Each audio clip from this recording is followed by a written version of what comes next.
Allez, on va y aller tranquillement. Je vais remercier Marion et Sarah pour leur présence pour ce webinaire qu'on a construit là depuis quelques semaines. On est ravis que vous soyez parmi nous pour y assister. Pour ceux qui ne connaissent pas le Hub, mais je suis pas sûre qu'il y en ait beaucoup là dans la salle, juste très rapidement. Donc, le Hub Francia, c'est une association qui a pour mission d'accompagner l'adoption de l'IA par toutes les organisations. Dans le cadre de cette mission, on publie de nombreux livrables par an sur différents sujets et on organise aussi ce type de webinaires qui ont pour vocation soit de passer des informations et des retours d'expérience d'application de l'intelligence artificielle et d'éclairer sur certains enjeux, soit de partager des projets, comme c'est le cas aujourd'hui. Marion et Sarah vont vous présenter tout ça, donc on a à peu près 1 heure à passer ensemble. Et si vous avez des questions, comme je disais, au cours du webinaire, vous n'hésitez pas à les mettre dans la conversation et on les prendra en toute fin de présentation pour faciliter les échanges après le déroulé de la présentation. Je vais laisser la parole à Sarah et Marion pour ce webinaire. Merci à toutes les deux. Merci Caroline. Merci. Je vais commencer. Merci de venir à ce webinaire. Marion et moi travaillons sur les événements les plus énergétiques de notre univers qui émettent des ondes gravitationnelles. Et en fait, en étudiant ça, ça génère un certain nombre de problématiques associées à la data science.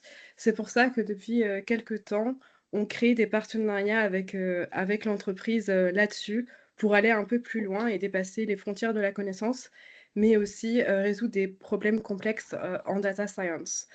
Donc notre projet qui regroupe la data science et l'astronomie s'appelle MAFORE, Monitoring Astronomical Follow-up or Rare Events with AI. Et donc ça va s'articuler en plusieurs points. Marion, voilà. Donc le premier, c'est parce qu'on voulait célébrer avec vous le 10e anniversaire de la détection des ondes gravitationnelles, qui est vraiment en plein essor à l'heure actuelle et qui a changé radicalement l'astrophysique il y a 10 ans.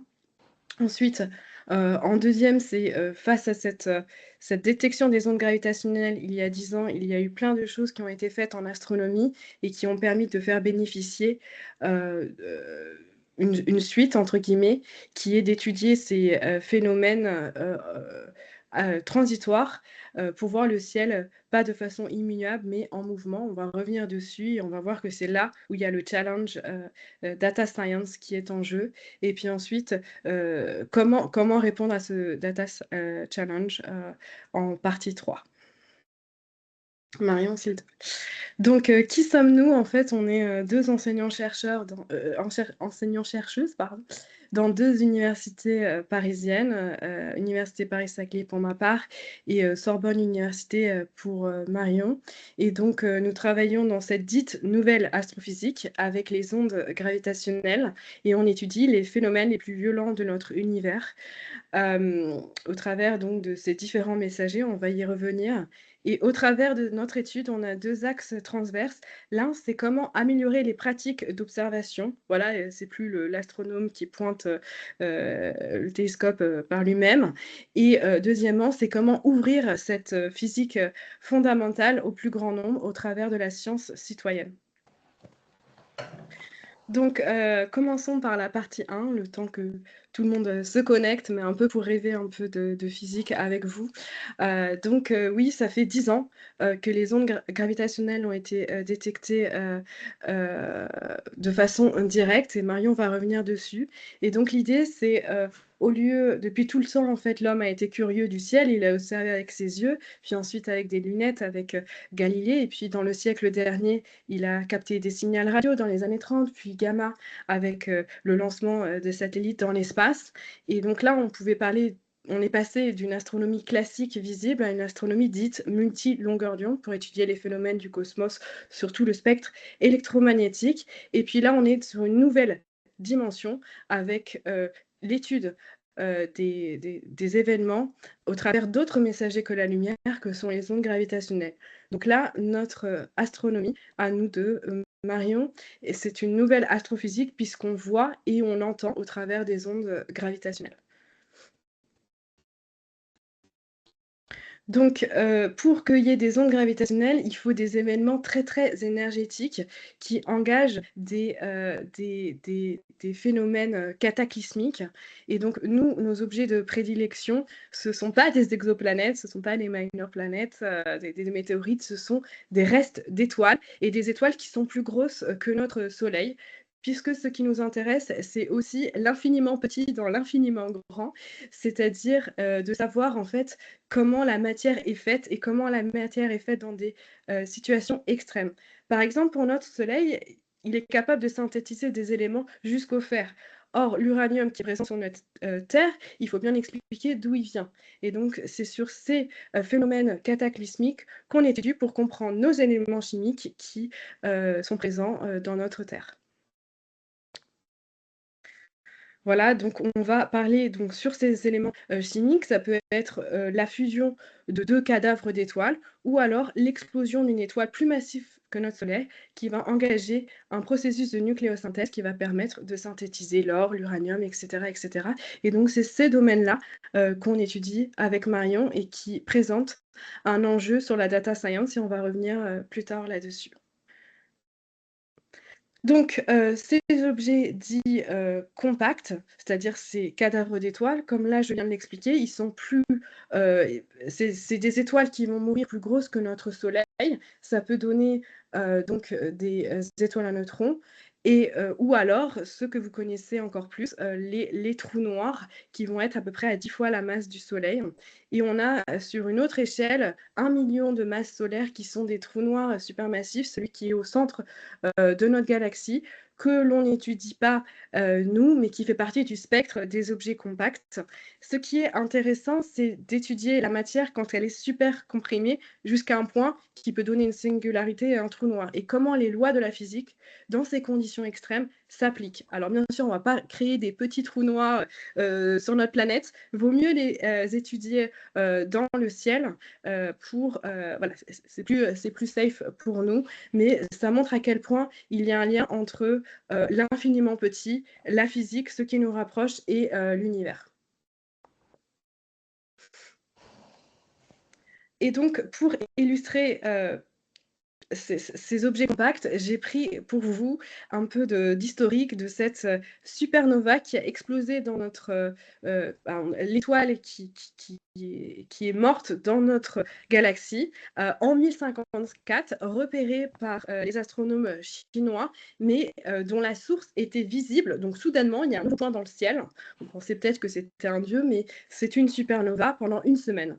Et donc ça, c'est un événement dit transitoire, ça apparaît n'importe quand, n'importe où. C'est bien ce qui s'est passé en 1054. Et pour parler des temps longs, à l'heure actuelle, elle rayonne, donc le reste de cette supernova rayonne en rayonnement X et c'est la source la plus lumineuse en rayonnement X. Donc peut-être qu'on peut attendre une autre supernova dans notre galaxie pour étudier ces phénomènes compacts, mais nous on a fait le choix avec Marion d'explorer d'autres univers, d'autres galaxies au-delà de notre galaxie, et c'est ça qu'on peut faire avec les ondes gravitationnelles pour mieux comprendre ces phénomènes-là. Donc, sur les étoiles à neutrons, par exemple cette supernova, vous avez compris, il y avait de la lumière, puisqu'on pouvait même la voir de jour. Et ça a aussi émis des ondes gravitationnelles. Marion va juste vous en parler ensuite. Mais les trous noirs, eux, n'émettent pas de lumière, mais ils émettent des ondes gravitationnelles, ce qui permet de voir l'univers d'une autre façon. Et c'est aussi pour ça que c'est bien d'associer l'astronomie dite classique, la lumière, avec les ondes gravitationnelles et comprendre en fait l'ensemble de ces populations d'étoiles, parce que comme vous le savez, nous sommes tous poussière d'étoiles, donc pour comprendre la répartition de notre univers, d'où l'on vient, où l'on part, pourquoi la Terre est spéciale, etc., etc. C'est cet enjeu-là qu'on répond en astrophysique et au travers des ondes gravitationnelles. Donc là, la lumière ne peut s'échapper du trou noir, comme vous pouvez le voir sur la photo en bas à droite. elle courbe en fait, on pouvait voir de façon directe, elle courbe la lumière de façon que les galaxies, les astres sont déformés comme on peut le voir sur la figure. C'est ce que peut faire par exemple Euclide. Nous, on est sur une détection directe des ondes gravitationnelles, ce qui représente d'autres challenges associés au traitement des données. Donc, je vais reprendre la main ici. Merci Sarah pour cette jolie introduction astrophysique. Je vais vous parler un petit peu plus en détail des ondes gravitationnelles. Et donc pour remonter un tout petit peu, reprendre quelques mots qu'avait dit Sarah, donc elle a parlé d'étoiles massives, plus massives que le Soleil. Et certaines de ces étoiles massives passent au moins une partie de leur vie en couple avec une étoile compagnon. Donc, comme elle l'a dit, en fin de vie, ces cadavres d'étoiles, donc ces étoiles qui s'effondrent sur elles-mêmes, elles vont donner, en fonction de leur masse, un trou noir ou une étoile à neutrons. Et donc, ces étoiles massives en couple, elles finissent leur vie en se transformant en systèmes binaires compacts, de deux objets compacts, soit deux étoiles à neutrons, soit une étoile à neutrons et un trou noir, soit deux trous noirs. Et donc, ces deux objets compacts vont alors se tourner autour pendant des millions d'années, en se rapprochant lentement, puis en fusionnant, en créant ainsi un nouvel objet compact, un nouveau trou noir plus massif, ou dans certains cas, une étoile à neutrons. Et donc, dans tout ce processus, on a une émission d'ondes gravitationnelles qui accompagne cet événement. Et en fait, c'est vraiment la perturbation de l'espace-temps sous l'effet de fortes masses accélérées. Donc, il faut vraiment voir ça un petit peu comme une analogie aux vagues de la mer, à l'effet de marée notamment. On peut aussi voir ça voilà, comme si on posait deux boules très massives sur un drap tendu et que ces deux boules massives, compactes, se mettaient à tourner rapidement l'une autour de l'autre en se rapprochant, on verrait des ondulations sur ce drap qui sont vraiment la représentation d'une onde gravitationnelle en fait. Et donc, ces ondes gravitationnelles, ce sont des prédictions de la relativité générale d'Einstein. Et donc, notamment, ce sont les solutions de l'équation d'Einstein qui décrit comment la matière et l'énergie modifient la géométrie de l'espace-temps. Donc, vraiment, perturbent l'espace-temps. Ces ondes gravitationnelles, elles voyagent à la vitesse de la lumière et elles peuvent traverser des millions d'années de lumière, qui sont une unité de distance, hein, on ne l'oublie pas, sans être absorbées par la matière. Et donc, elles peuvent être détectées par nos détecteurs d'ondes gravitationnelles au sol, sur la Terre. Et donc, cette année, il s'agit du 10e, donc de l'anniversaire des 10 ans de la première détection d'ondes gravitationnelles qui a eu lieu le 14 septembre 2015. Donc, c'est l'onde gravitationnelle qu'on a nommée GW 150914. Et donc, c'est une onde gravitationnelle qui a été issue de la fusion de deux trous noirs de 36 et 29 fois la masse du Soleil respectivement. Cette fusion est située en dehors de notre galaxie. Comme Sarah l'a dit, nous, on s'intéresse à des événements qui sont extragalactiques. Plus précisément, cette fusion a été située à 1330 millions d'années-lumière de la Terre. Petite anecdote, donc la masse totale post-fusion n'était pas égale à la masse des deux objets initiaux, parce qu'une partie en fait de l'énergie a été émise sous forme d'ondes gravitationnelles. Et donc, vous pouvez voir ce signal d'ondes gravitationnelles qui a été détecté par nos deux détecteurs LIGO, détecteurs d'ondes gravitationnelles LIGO, qui sont représentés sur les images de droite. Donc, c'est deux interféromètres qui étaient opérationnels au moment de cette fusion en 2015 et qui sont situés aux États-Unis, à Hanford et à Livingston.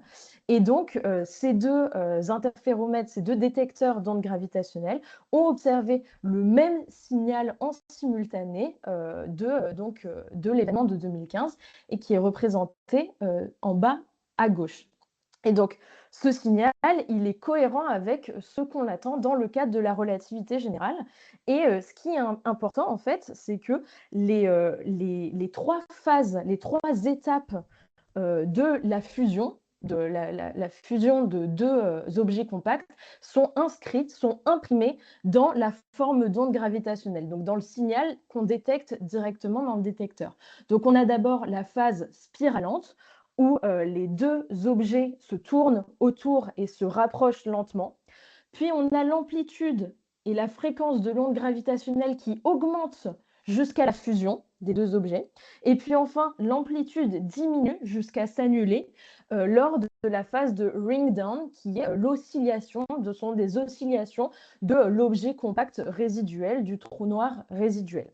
Et donc, à la fin, à l'issue de cet événement de 2015, le prix Nobel de physique a été décerné à trois chercheurs, donc Weiss, Barish et Thorne, pour la détection des ondes gravitationnelles. Et donc, à titre anecdotique, donc, durant cette coalescence, donc, les deux trous noirs donc, qui ont fusionné ont émis donc, plus d'énergie que toutes les étoiles de toutes les galaxies de l'univers observable. Et donc, c'est 50 000 milliards de fois plus que ce que notre Soleil émet en une année, par exemple. Et donc, avant, à l'époque de Galilée et même pendant longtemps, la seule façon d'observer le ciel, c'était avec notre petit télescope et on regardait les étoiles.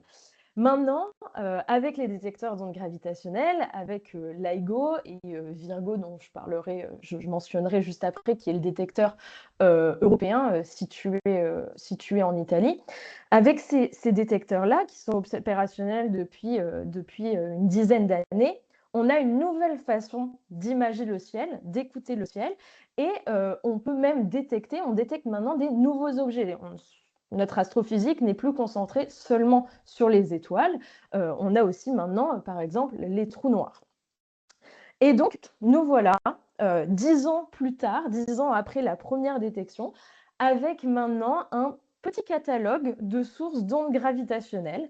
Donc, on a commencé avec une onde gravitationnelle détectée en 2015, 7 autres pendant la deuxième période d'observation, et ainsi de suite. Et en cumulé, maintenant, on en a des centaines. Et donc, OK, on est loin des catalogues d'étoiles qui contiennent des milliers et des milliers et des milliers de sources, mais on commence petit à petit à avoir une approche plus statistique, disons, plus statistique, et étudier les propriétés des sources d'ondes gravitationnelles en termes de population. Même si, je vous l'accorde, on en est seulement au balbutiement de l'astronomie gravitationnelle. Et donc, à titre de comparaison, ici, en haut, vous avez encore une fois le signal émis et détecté lors de l'événement de 2015. Et en bas, donc sur la figure en bas, vous avez un signal d'onde gravitationnelle qui provient d'une source qui a des propriétés similaires, notamment en termes de masse, à l'événement de 2015. Mais cette fois-ci, c'est une onde gravitationnelle qui a été détectée en 2025. Et donc, notamment compte tenu du fait que les détecteurs ont grandement amélioré leur sensibilité, ce signal qui a des propriétés très similaires a été vu de façon beaucoup plus puissante en fait dans le détecteur, de façon beaucoup plus claire, avec ce qu'on appelle un rapport signal sur bruit qui était beaucoup plus élevé. Et donc, vu qu'il était beaucoup plus clair dans le détecteur, on a pu beaucoup mieux contraindre les propriétés de la source qui a émis cette onde gravitationnelle, et notamment les masses des deux objets, des deux trous noirs. Et on a pu aussi aller beaucoup plus loin en termes d'études astrophysiques grâce à ce signal qui était très très clair. Et donc, si vous vous rappelez un petit peu ce qu'on a dit et ce que Sarah a dit plus haut, donc nous on s'intéresse, les sources les plus prometteuses pour nos détecteurs actuels d'ondes gravitationnelles sont les systèmes binaires compacts, composés soit de deux trous noirs, soit d'une étoile à neutrons et d'un trou noir, soit de deux étoiles à neutrons. Mais en fait, en haut, donc si je reviens par exemple à ce graphe-là, j'ai beaucoup parlé, et même avant, en fait, on a beaucoup parlé des trous noirs. Et en fait, si on regarde plus en détail ce graphe, bon, on s'aperçoit que voilà, la taille du cercle ici est proportionnelle à la masse des objets enfin de la masse totale de la source, des objets qui ont fusionné. Et donc là, on est sur beaucoup d'objets massifs. Ce qu'il y a tout à droite sont des données qui n'ont pas encore été publiées, donc on n'a pas les informations. Mais si on regarde les cercles qui sont colorés, on s'aperçoit que bah, voilà, on a beaucoup d'objets qui sont massifs et qui sont cohérents avec des trous noirs. Donc on détecte énormément de binaires de trous noirs. Mais donc on a aussi ces étoiles à neutrons. Et on a détecté peu de fusions impliquant au moins une étoile à neutrons. Donc on peut se demander, est-ce que ce sont des phénomènes rares? D'un côté, oui, ce sont des phénomènes rares. Mais de l'autre, il y a aussi le fait que les étoiles à neutrons sont par définition plus légères. Elles ont une masse beaucoup plus faible et du coup, elles sont beaucoup moins puissantes, beaucoup moins visibles dans le détecteur. Et donc, c'est pour ça qu'on détecte beaucoup moins de signaux provenant de fusion impliquant au moins une étoile à neutrons. Pourtant, ces étoiles à neutrons sont des sources passionnantes. Et comme a dit Sarah, ce sont probablement nos sources préférées, en fait, parce qu'elles n'émettent pas seulement une onde gravitationnelle, mais elles émettent, quand elles fusionnent, quand ces objets compacts avec au moins une étoile à neutrons fusionnent, la fusion émet aussi des contreparties lumineuses à travers tout le spectre électromagnétique. Et donc c'est pour ça qu'on qualifie ces événements de multimessagers, parce qu'ils peuvent s'observer au moyen de plusieurs signatures, plusieurs messagers du cosmos. Et donc, on s'attend à détecter ces événements à la fois en ondes gravitationnelles avec les détecteurs LIGO-Virgo actuels, mais aussi sous forme électromagnétique. Et on a eu un seul événement confirmé de ce type à l'heure actuelle et qui fut un véritable arc-en-ciel multimessager. Cet événement, il a eu lieu le 17 août 2017. Et donc, les détecteurs LIGO-Virgo ont détecté une onde gravitationnelle qu'on a appelée GW170817, du fait de la date. Ils ont détecté donc une onde gravitationnelle provenant de la fusion de deux objets compacts qui avaient des masses autour de 1 à 2 fois la masse du Soleil, et donc qui sont des masses qui sont cohérentes avec les attentes dans le cas des fusions d'étoiles à neutrons. Et donc, cette fusion, encore une fois, extragalactique, elle était située à 130 millions d'années-lumière de notre Terre. Et donc, vous pouvez observer cette fois-ci dans une représentation un peu différente. Tout à l'heure, là, j'ai montré le signal d'onde gravitationnelle, son évolution de l'amplitude en fonction du temps, pour bien vous montrer les 3 phases de la fusion. Mais on peut aussi représenter ce signal d'onde gravitationnelle dans le plan temps-fréquence, comme ce que vous avez en bas à gauche, donc un spectrogramme, où on peut aussi voir l'évolution voilà, de la fréquence de l'onde gravitationnelle qui augmente jusqu'à la fusion. Et cette forme-là, on appelle un chirp dans le milieu, c'est vraiment la forme typique d'une onde gravitationnelle qui est issue de la fusion de deux objets compacts. Mais donc, ce n'est pas tout. Les étoiles à neutrons, comme l'a dit Sarah, contrairement aux trous noirs, elles sont composées de matière, notamment donc de matière riche en neutrons, disons. Et donc, lors de ces fusions, on a de la matière qui est éjectée et notamment, on va avoir de la matière qui va venir s'accréter, former un disque d'accrétion autour de l'objet résiduel, par exemple le trou noir. Et on va avoir de la matière qui peut être éjectée sous forme de jet, on dit relativiste, qui va à des vitesses proches de la vitesse de la lumière. Et à l'intérieur de ce jet, on va avoir de la lumière qui peut être émise. Et cette lumière, on l'appelle, elle a un nom, elle est nommée sursaut gamma, gamma ray burst en anglais, d'où le GRB.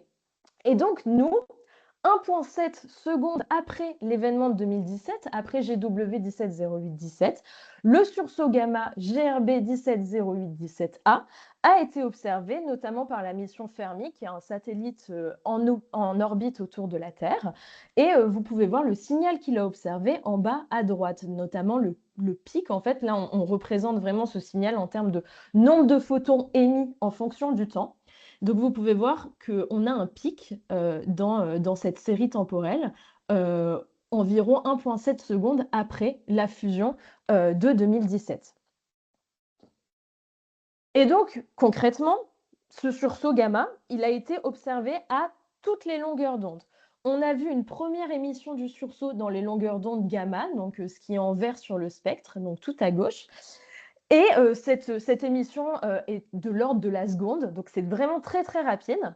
Et après, on a vu une seconde émission plus tardive, de plus longue durée, dans les longueurs d'onde pouvant aller de X à radio, en passant notamment par le visible. Et donc, cette seconde émission, elle a directement été observée par nos télescopes, notamment nos télescopes au sol, qui a donc pu détecter cette rémanence du sursaut, cette seconde émission, notamment dans les longueurs d'onde visibles. Et donc, vous pouvez vraiment voir que cette contrepartie lumineuse, cette émission-là du sursaut gamma, c'est un phénomène transitoire, donc qui peut arriver n'importe où, n'importe quand, et dont la brillance, la luminosité, elle évolue avec le temps, comme on peut le voir sur la figure en bas à gauche. Donc c'est vraiment l'évolution de la luminosité en fonction du temps. Et elle s'affaiblit aussi au cours du temps, et donc au bout d'un moment, elle n'est plus détectable par nos télescopes, en fait. Et donc, vous pouvez le voir aussi sur la figure, sur l'image tout à droite, où on voit donc vraiment la contrepartie lumineuse dans le domaine visible de 170817. Vous pouvez voir l'évolution de ce qu'on voit vraiment en termes d'image avec nos télescopes, et vous pouvez voir que ça s'affaiblit vraiment avec le temps, au bout de quelques jours, voire semaines. Et donc, au passage, comme Sarah l'a mentionné tout à l'heure quand elle parlait de la création des éléments lourds, les signatures lumineuses associées à cet événement de 2017 ont vraiment servi de terrain d'étude de la création des éléments lourds dans l'univers, la ruée vers l'or lourd du cosmos, par exemple, comme on pourrait dire. Donc, je vais te laisser continuer, Sarah, vas-y. Oui. Donc là, c'était un peu pour poser le cadre astrophysique et pour faire une petite découverte de l'astronomie multimessager. Mais dans la deuxième et la troisième partie, on va vous expliquer où est la place de l'IA dans ce contexte, comment ça pourrait s'insérer dedans. Donc vous avez compris qu'il y a des time series, il y a des images, il y a des stratégies d'observation à mettre en place. Et donc pour ça, en fait, de plus en plus, les astronomes ont recours à l'IA, mais on va dire que nous, on n'est pas forcément formés, donc on s'associe avec des chercheurs spécialistes en IA, et aussi on crée des partenariats, on engage des ingénieurs qui ont été formés en IA sur plusieurs formes d'IA, on va y revenir dessus. Et donc là, j'aimerais bien dans cette deuxième partie que vous pensiez plus sur cet aspect-là, après avoir un peu plus découvert cette astronomie gravitationnelle. Donc, l'astronomie gravitationnelle est une science dite sur alerte, où il faut prendre des décisions, observer, pas observer, et analyser des données en temps réel.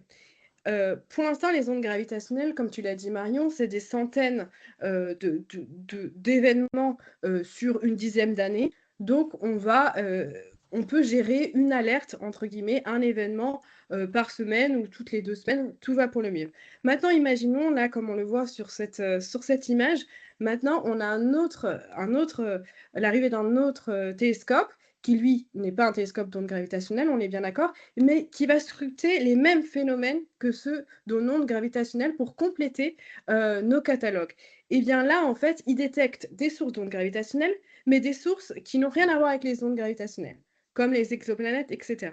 Donc, qu'est-ce qu'on fait? Comment rechercher le signal qui nous intéresse? Et c'est toute cette problématique qui est en lien avec le data science et avec l'IA.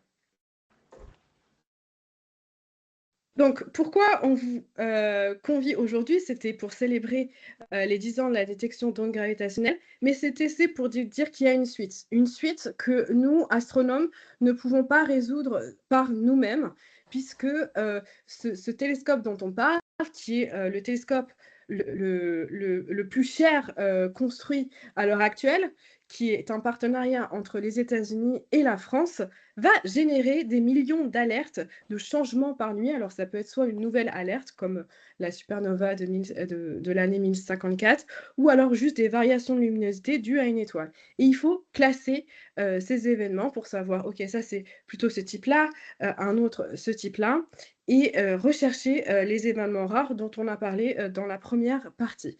Il faut se rendre compte que pour vous, c'est environ 20 térabytes de données par nuit.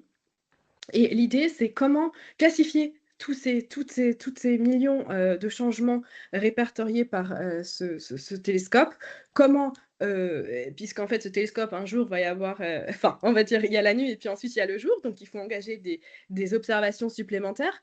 Qu'est-ce qu'on fait une fois qu'il y a la fin de la nuit au Chili? Quel télescope on va engager? Donc, on ne va pas engager le Hubble sur ces millions d'alertes. Donc, bien sûr, la communauté astrophysique s'est préparée à développer des classifiers, mais peut-être que vous saurez aussi nous aider, contribuer sur ce challenge qui est numérique, mais aussi astrophysique. Marion, tu peux changer la slide après. Donc, par exemple, un exemple concret, voici un champ pris par un télescope français où on nous a dit, grosso modo, c'est ici qu'il y a un événement dit rare, par exemple un effondrement d'étoiles massives, comment le repérer?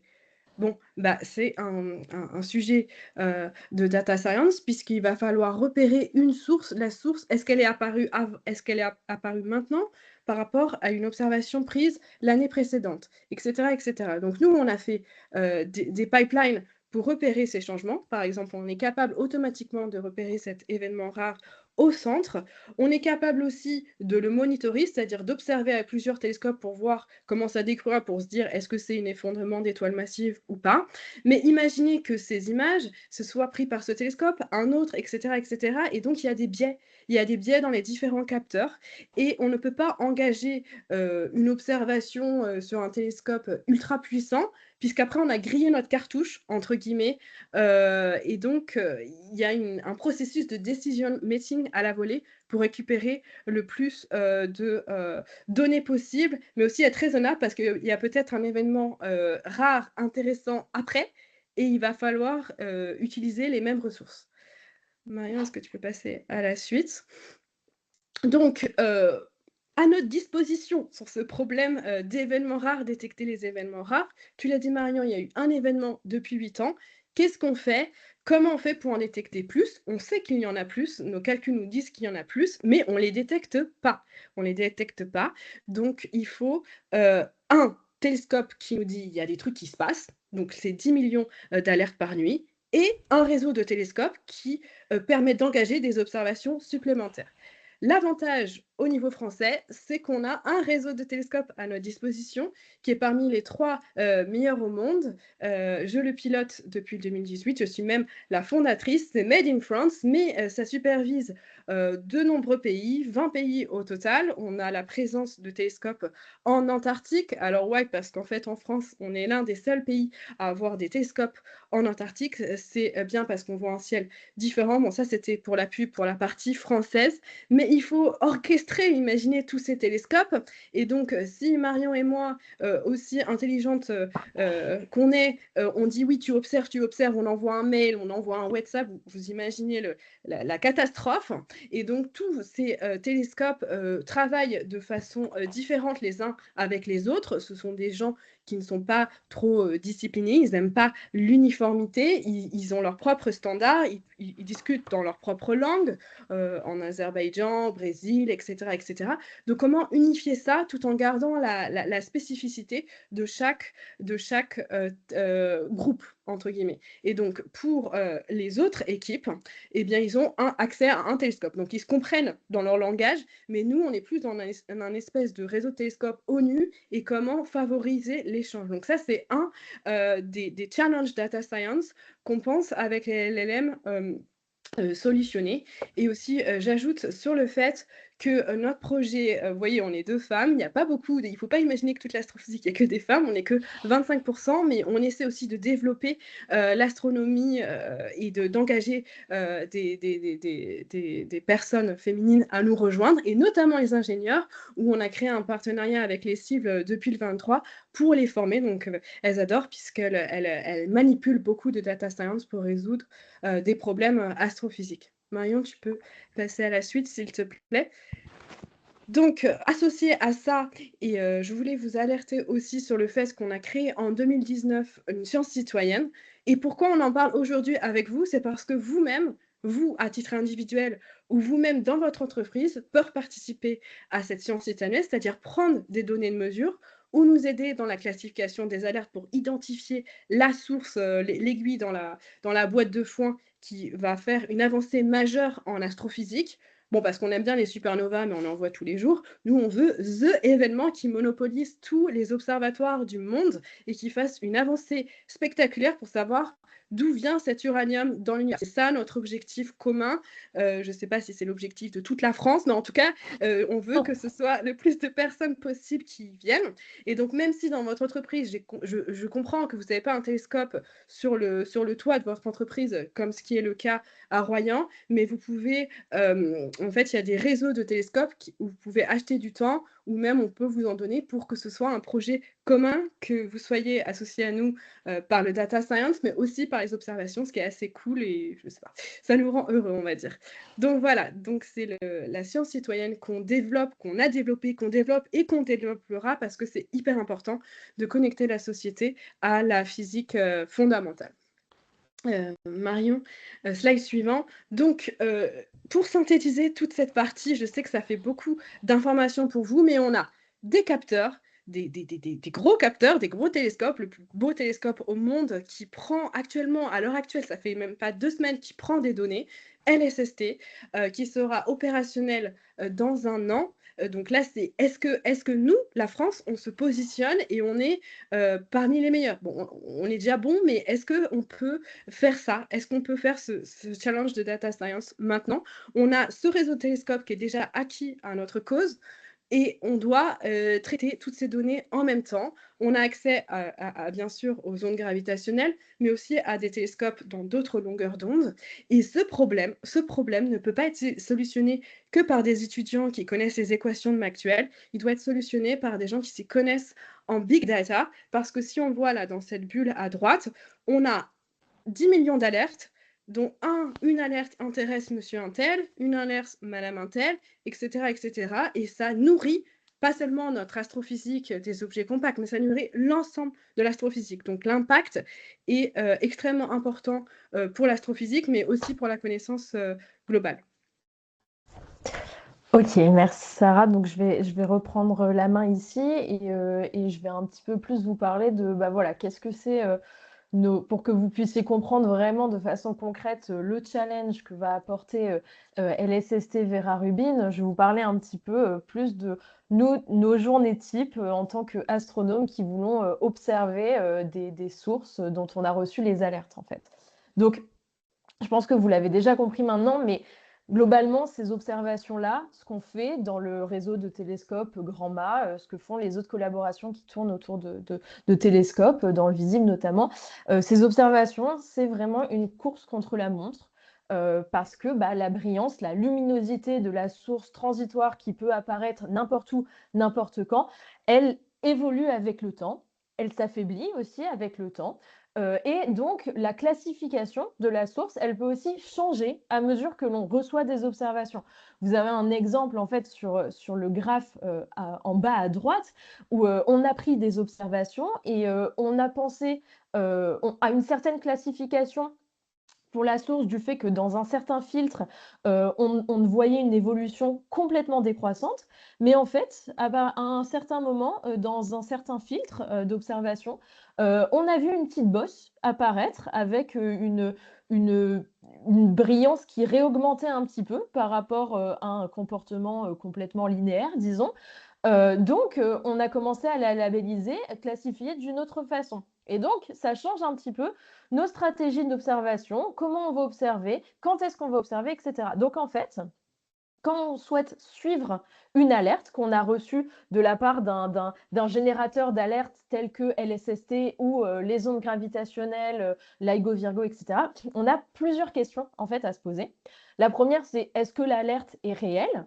Est-ce qu'elle provient bien d'une source astrophysique? Euh, mais aussi, est-ce que c'est une source d'intérêt pour nous? Parce que nous, voilà, comme a dit Sarah, on est intéressé par les événements explosifs, transitoires astrophysiques de notre univers. Donc, est-ce que c'est une source d'intérêt? Mais aussi, donc, quelque chose de plus pratique, concret, avec quel télescope observer, parce que ça dépend de la sensibilité du télescope, mais aussi de la brillance attendue, la brillance de la source attendue, son évolution au cours du temps, avec quel filtre, et aussi pendant combien de jours, à partir de quel moment la source devient trop faible pour notre réseau de télescopes. Et donc, toutes ces questions, au début, on y va, quand on commence notre suivi, on y va un petit peu à l'aveugle, disons, on envoie 1 ou 2 télescopes, etc. Et puis, au bout d'un moment, on affine à mesure qu'on reçoit des données en fonction de si on a détecté ou pas, avec quelle luminosité, etc. Donc, ce processus d'observation, de surveillance de l'univers, je dirais, dans notre collaboration, il marche sous forme d'astreinte. Donc, un astronome va pendant une journée, donc pas tous les jours on tourne hein, bien évidemment, mais pendant une journée, il va rester concentré sur le flux continu d'alertes gamma, X, visibles, ondes gravitationnelles, neutrinos, radio, etc. Afin de lui faire le tri, définir ce qui est intéressant ou pas pour notre réseau, donc ce qui est astrophysique transitoire ou pas, et va après décider de déclencher le réseau de télescopes. Quel télescope, à quel moment, quel filtre utiliser, quel est le temps d'exposition pour l'acquisition d'images, etc. Et donc ça, c'est un processus qui va passer par des discussions sur notre plateforme où on collecte toutes les observations, des emails à envoyer à tous les observateurs, une discussion, définir les jours d'observation. Les observateurs doivent dire s'ils peuvent observer ou pas. Est-ce que le télescope est en maintenance? Est-ce que le temps est mauvais et que du coup, il vaut mieux attendre le lendemain? Etc. Et donc, c'est tout un processus qui est assez long, qui prend quelques heures, voire jours. Et au final, quand l'astronome qui est en astreinte le lendemain, par exemple, reçoit les images qui ont été acquises durant la nuit, il doit les analyser, définir si on a détecté ou pas une source, et du coup décider si on continue d'observer. Mais ce n'est pas complètement linéaire, c'est-à-dire qu'en fonction des sources, si on n'a pas détecté, c'est pas pour ça que le lendemain, on ne détectera pas. Si par exemple, la brillance de la source augmente et le maximum n'est pas directement après l'émission, après l'alerte reçue en fait. Il y a des sources pour lesquelles les prédictions théoriques nous disent ça. Donc, il y a toute une stratégie d'observation à mettre en place, décider ce qu'on fait, qu'est-ce qu'on fait, dans quel ordre on le fait, pendant combien de temps et quelles sont les prochaines étapes. Quand est-ce qu'on arrête? Est-ce qu'on reprend plus tard, etc. Et à la fin, l'astronome, il publie ses résultats, il les ouvre en fait à la communauté sous forme de compte rendu. On a des plateformes pour ça. Et à terme, on fait aussi des publications des résultats quand on a fait des analyses plus poussées et de la modélisation pour vraiment comprendre les propriétés de la source qui a émis notamment un signal dans le visible. Donc, c'est un processus qui est long, un peu archaïque parfois aussi, et qui mène de temps en temps, parfois, oui, à des décisions qui ne sont pas optimales. Et donc, avec l'arrivée de Vera Rubin, comme a dit Sarah, mais aussi l'amélioration de la sensibilité de nos générateurs d'alerte tels que LIGO, Virgo, par exemple, eh ben, on se demande s'il ne faut pas optimiser tout ce processus de suivi, ces stratégies d'observation, etc., pour notamment améliorer en fait l'ergonomie de l'astronome afin qu'il se concentre sur son cœur de métier qui est vraiment l'exploitation scientifique des résultats.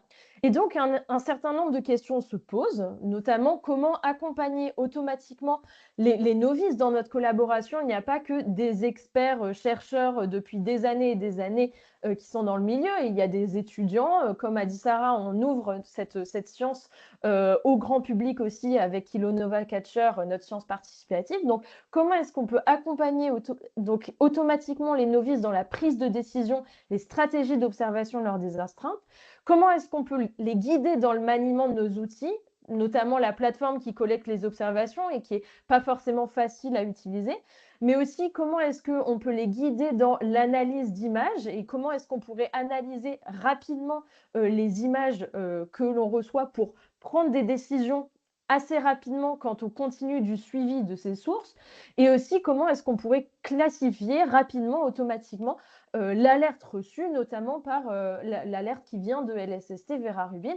Comment est-ce qu'on va prioriser, en fait, rétiser, pardon, ces millions d'alertes que l'on va recevoir. Et donc, une grande question dans tous ces challenges, c'est est-ce que l'intelligence artificielle pourrait-elle nous aider, accompagner l'astronome en astreinte, notamment sur la base, par exemple, de classifiers basés sur le machine learning ou de méthodes de détection d'anomalies dans les images, ou encore de chatbots qui guideraient l'astronome pendant les astreintes ou pendant l'analyse d'images, qui lui donneraient des conseils pour améliorer son analyse ou pour prendre des décisions quant au suivi.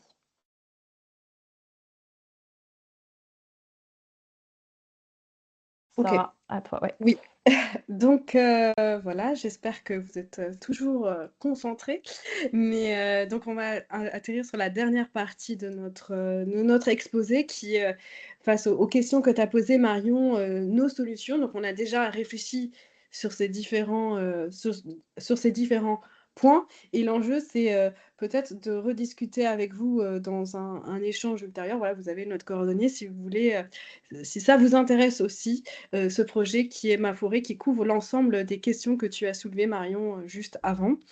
Donc, est-ce que tu peux me passer le slide d'après, qui, vous l'avez compris, a un impact pour l'astronomie. On en a beaucoup parlé pour comprendre l'origine des événements lourds, détecter des nouveaux processus, etc., etc. Mais aussi pour la data science, euh, en croire, on va dire, ce que disent nos partenaires, donc universitaires en data science et en entreprise, puisque ces données-là permettent d'avoir des challenges de classification sur le online, parce qu'on essaie de faire des prédictions sur ce qui va se passer pour déclencher d'autres moyens d'observation, et aussi sur le offline, puisqu'on va avoir un jeu de données, tantôt un échantillon très complet, tantôt pas. Donc, comment le classificateur va être performant par rapport à ce jeu de données très hétérogène. De l'autre, comme tu l'as dit, Marion, on a l'enjeu plus sur les LLM, sur le dialogue, c'est-à-dire comment, puisqu'on a ces millions d'alertes, découpler en fait l'expert, qui va être, je sais pas, 1000 experts qui vont ensemble, en même temps, analyser, on appelle ça du vetting, ces alertes pour identifier ces sources compactes. Et ça passe par le challenge ici dans la data, passe par l'entraînement qui repose sur ce qu'on a mis en place, puisqu'on on fait déjà des campagnes pour rechercher ces événements rares, on en détecte aussi. Donc, on a tout ce processus qui est intégré dans notre écosystème, vous l'avez compris, grand mât, avec beaucoup de diversité. Et c'est cette expérience qu'il va falloir numériser, qu'il va falloir comment dire, structurer pour que ce chatbot soit le plus performant possible, pouvant faire apprendre à un non-initié comment analyser des images, mais aussi engager des observations par un espèce d'agent. Et donc ça a un impact fondamental en astrophysique, puisque il faut que vous vous rendez compte que la plupart des gens qui sont dans le ciel, dans le territoire, ils s'échangent, ils sont en astreinte, ils s'échangent, comme tu l'as dit Marion, des messages par mail, par WhatsApp, etc. Et que ça fait perdre beaucoup, beaucoup, beaucoup de temps à l'ensemble des physiciens jeunes, physiciens plus vieux, et qu'on pourrait gagner tout ce temps pour faire de la science, et qu'au départ, nos données, comme je l'ai vu dans le chat, sont entre guillemets publiques, donc ça peut être un vrai terrain de jeu pour vous, pour tester ces différentes méthodes. Marion, tu peux passer. Donc, sur le fait que cette source, on ne sait pas quand ça peut apparaître. D'ailleurs, là, moi, j'ai mon téléphone, je l'ai mis sur silencieux, mais on peut avoir un événement d'onde gravitationnelle maintenant. On peut détecter quelque chose qui va révolutionner notre compréhension de l'univers. ça paraît un peu gros, mais comme les ondes gravitationnelles ont révolutionné notre compréhension de l'univers, je peux me permettre ça. Donc, la question, c'est que ça arrive, on ne sait pas quand, ça bouleverse la façon de travailler et on se dit, bah, comment changer de paradigme pour que ce soit plus facile tous les jours et c'est pour ça qu'il y a ces décisions à la volée avec un certain nombre de ressources. Voilà, on n'a pas, 1 000 000 de télescopes, à notre disposition, qui est un vrai challenge aussi en data et sur lequel on travaille, à l'heure actuelle avec, des data scientists et de l'autre, vous avez compris, l'impact, sur la science. Donc, Marion, je me permets de conclure, d'avancer un peu plus pour qu'on puisse avoir le temps de répondre à nos questions. Mais évidemment, on ne l'a pas souligné, mais il y a un contexte aussi interdisciplinaire ou transdisciplinaire, je ne saurais pas quel terme utiliser, sur la surveillance de l'espace, puisque là, on dit nos images, voilà, on détecte des sources astrophysiques, mais bien évidemment, comme vous le savez avec le New Space, des industriels surveillent, enfin, s'attardent aux observations du spatial, pas pour nos sources compactes, mais pour d'autres cibles et notre expertise pourrait être numérisée pour permettre une meilleure, façon, d'analyser des cibles qui soient pas, entre guillemets «astrophysiques» mais artificielles. Sachant que nous, nos sources sont très, très, très, très faibles. C'est-à-dire que, par exemple, pour les débris spatiaux, on est à une brillance, on va parler en magnitude, mais en une brillance en échelle log de, 10-15 et nous, on étudie des objets qui sont à 23, voire 25 avec Rubin. Donc, ça permettra, en fait, en collaborant avec nous, ça permettra de déjà adapter des méthodes sur des objets très faibles, donc sur des petits débris. Ce qui va se passer quand, je ne sais pas, tous les satellites d'Elon Musk étalent, Chine, etc. Donc, c'est un gain que nous, on a déjà, qu'on le fait de façon artisanale et aussi sur des pipelines, hein, il ne faut pas croire, mais qu'on va, il y a Marion qui me regarde, hein, mais qu'on a déjà cette expertise-là, mais comment la mettre en production, en fait, c'est la question. Et ça, en général, on ne le fait pas dans nos universités. Et vous avez cette façon de procéder en industrie qui va permettre d'être un win-win. Donc Marion, je te laisse conclure, Ouais. résumer. Voilà. Oui, oui, oui. Donc voilà, Sarah a bien expliqué qu'il y a quand même des problématiques qui sont similaires à certaines industries qu'on a dans la recherche publique. Donc pourquoi est-ce qu'on fait ce séminaire maintenant? Pourquoi est-ce qu'avec Sarah, on a commencé il y a quelques mois, 1 an peut-être, à penser à tout ça? C'est que voilà, avec Vera Rubin, avec LSST, on va observer le ciel d'une toute autre nouvelle façon, avec des nouveaux instruments. Et c'est à nous d'adapter nos méthodes à ces nouveaux instruments et pas l'inverse.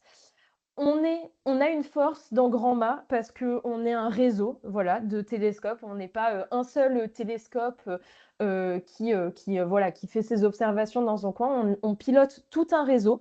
Donc la force, c'est qu'on peut observer tout le temps. Voilà, on n'est pas dépendant du jour-nuit vu qu'on est aux quatre coins du monde.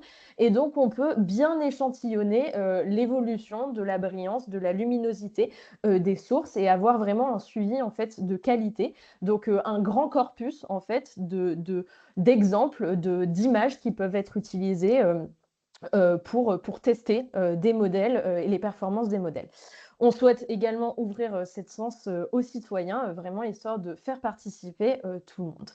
Donc voilà, compte tenu des synergies et de l'urgence, disons, de ces problématiques, avec Sarah, voilà, ça fait quelques mois qu'on se renseigne sur la façon de combiner recherche publique, privée, société aussi, et de créer des projets joints, de créer des ponts entre ces différentes communautés.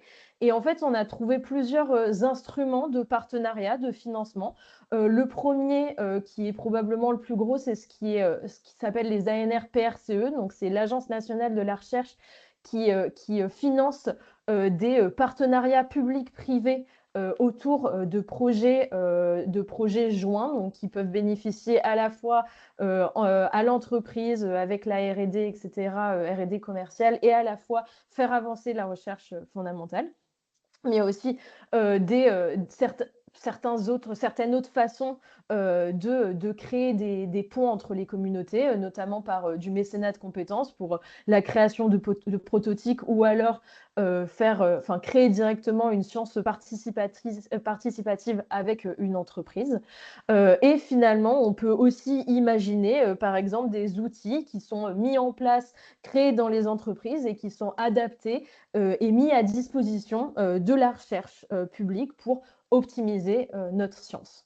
Donc voilà, je pense que j'ai fini le résumé. Merci de nous avoir écoutés. Si vous avez des questions, on est évidemment très heureuse d'y répondre, et notamment si vous avez une opinion, surtout notamment sur la dernière partie là, dont on a parlé, si vous avez déjà des idées, vous voyez comment est-ce qu'on pourrait créer des ponts, chacun pourrait apporter quelque chose à l'autre pour répondre à ces problématiques qui nous importent énormément et qui sont urgentes, on serait ravis de vous écouter.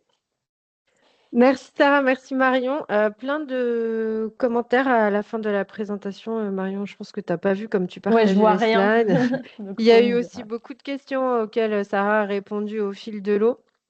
Comme il est déjà midi, je ne suis pas sûre qu'on va avoir le temps de passer en revue toutes les dernières questions, mais en synthèse, on constate qu'il y a quand même plusieurs personnes qui sont motivées pour continuer à creuser le sujet, qui ont des questions assez techniques sur les serveurs disponibles, les datas disponibles, les compétences nécessaires pour vous aider. Donc, top. Ah, merci beaucoup pour cette présentation qui apparemment était très éclairante. Enfin, apparemment, pour eux, moi, j'ai écouté aussi, c'était super sympa. Donc, pour la suite, ce que je disais dans la conversation, c'est que si c'est OK pour vous, Marion et Sarah, on va leur envoyer les slides ainsi que le replay du webinaire, en particulier pour ceux qui n'ont pas pu se connecter aujourd'hui. Et je mettrai vos coordonnées en rappel aussi pour qu'ils puissent prendre contact directement avec vous. En fonction de ce qui se passe, de toute façon, nous, côté Hub, on reste en contact avec Marion et Sarah. Si besoin de continuer à avancer avec une petite équipe sur ce sujet, on sera là. On peut faire groupe de travail, on peut refaire des réunions, on peut vous aider en tout cas dans la suite de ce projet qui est vraiment hyper intéressant et qui mobilise bien les troupes. Donc voilà. Donc vous pouvez prendre contact directement et en fonction de ce qui se passe, nous, on continuera à vous aider côté Hub Francia pour que ça avance et qu'on arrive à aboutir à quelque chose qui va vous aider. C'est ça l'idée. Voilà. Je ne sais pas si vous aviez un dernier mot, Sarah, Marion, ou si tout est dit. On est Sarah, bon. je ne sais pas si tu as quelque chose à rajouter. Non, vous pouvez nous contacter, voilà, on a un LinkedIn, voilà, c'est nos prénoms, mais Ouais. je veux dire, c'est facile de nous Non. contacter. On n'est pas comme on est Voilà, c'est ça. professeur, Mais on de a toute nos façon, mails partout, je sur tous mettrai les vos toits. mails et donc Ouais, vous me tiendrez au courant aussi de comment ça progresse pour qu'on voit si on peut lancer d'autres initiatives et essayer ouais, de ramener aussi plus de monde sur les parties hackathon ou dev projet, etc., ou financement. En tout ouais. cas, merci vraiment Puis beaucoup pour merci cette beaucoup présentation. à toi et à son équipe aussi. Merci à tous les Avec participants. plaisir. Eh bien, top. Eh bien, merci à tous. On vous libère pour Merci. le déjeuner et puis j'espère qu'on se revoit vite tous pour continuer sur ce beau projet. Merci. Au revoir. Merci, au revoir.